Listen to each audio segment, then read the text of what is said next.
আসসালামু আলাইকুম ওয়া রাহমাতুল্লাহি ওয়া বারাকাতুহু। সুপ্রিয় দর্শক, আমরা কুরবানির 13টি জন্তু সম্পর্কে জানব। যে 13টি জন্তু দ্বারা কুরবানি দিলে কুরবানি হবে না, সেই 13টি জন্তু কি? আসুন স্ক্রিনে আমরা হযরত মাওলানা মোহাম্মদ মুস্তাফিজুর রহমান হুজুরের মুখে আমরা বিস্তারিত শুনি। পশুর কয়টা ত্রুটি? 13টা। এই 13টা ত্রুটি যদি আপনার পশুর মধ্যে পাওয়া যায় তাহলে সেই পশু দিয়ে কোরবানি করা কোনোভাবে জায়েজ হবে না। 1 নম্বর, এমন পশু আপনি নির্বাচন করেছেন যে চোখে দেখে না, কানা, মানে অন্ধ পশু দিয়ে কোরবানি হবে না। আপনি বলবেন হুজুর বুঝে কিভাবে? চেক করে নেবেন। খাবার দূরে ধরবেন, যদি দেখেন খাবারটা দূরে দেখেই গরুটা হামলে পড়তেছে খাবারটাকে গ্রহণ করার জন্য, এই পশু দিয়ে কোরবানি করা যাবে। আর যদি দেখেন ওই ক্যামেরার মতো সামনে আপনি কাঁঠালের পাতা নিছেন, ওর কোনো ফিলিংস নাই, জানবেন কানা, অন্ধ, দেখতে তো ডাগর চোখা, আসলে চোখে দেখে না, এটা দিয়ে কোরবানি করা যাবে না। এটা কিন্তু আপনারা খেয়ালও করেন না। ম্যাক্সিমাম বাংলাদেশের এই ক্রেতারা, গরু ক্রেতা যারা, এরা যায় দেখে যে মোটা কিনা, প্রথমে দেখবে যে মোটা কিনা, গোশত আছে কিনা, ও কানা হোক সমস্যা নাই, এরকম একটা ভাবসাব। তো অনেক মানুষ আছে, সাধারণ মানুষ, যাদের চোখ দেখা যায় আমাদের মতো, কিন্তু আসলে চোখে দেখে না।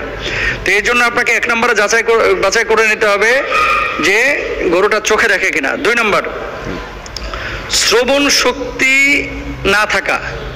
গরু তো কথা বলতে পারে না, এটা আল্লাহ তাআলা তাকে দেয় নাই, কিন্তু আপনি যখন ওই ডাক দিচ্ছেন, পশুরা কিন্তু ইশারা করলে অথবা ডাক দিলে তখন কিন্তু তাকায়, কোনো সারা শব্দ নাই, মানে বয়রা, এরকম কোনো পশু দিয়ে কোরবানি করা যাবে না। 3 নম্বর, অত্যন্ত দুর্বল এবং জীর্ণ শীর্ণ কিছু পশু 20 কদম হাইটা যাইতে পারে না, এরা ধাক্কা ধুক্কা রংপুর থেকে টাইনে নিয়ে এসে ভাই টাকে করে, এটা চলতেও পারে না, উঠতে পারে না, নড়তে পারে না, কোনো মতে নিয়ে এসে ঢাকার ক্রেতার কাছে খালি ধরে দিতে পারলেই হয়েছে। এরকম জীর্ণ শীর্ণ কোনো পশু দিয়ে কোরবানি করা যাবে না। 4 নম্বর, এই পরিমাণ ল্যাংড়া যে জবাইয়ের স্থান পর্যন্ত হেঁটে যেতে অক্ষম, মানে পশুটা চলতেই পারে না, একেবারে পড়ে গেছে।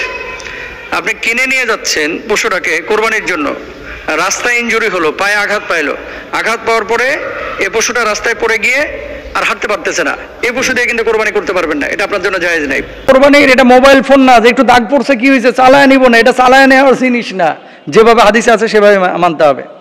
তারপর আসেন, জন্মগতভাবে কান না থাকা। কিছু গরুর জন্মগত আছে যে কান নাই, এ কোরবানি দেওয়া যাবে না। তারপরে 7 নম্বর, কানের বেশিরভাগ কাটা, কোরবানি দেওয়া যাবে না। গোড়া সহ শিং উপড়ে যাওয়া, শিং উপড়ে গেছে, কোরবানি দেওয়া যাবে না। পাগল হওয়ার কারণে ঘাস পানি ঠিকমতো না খাওয়া, কোরবানি দেওয়া যাবে না।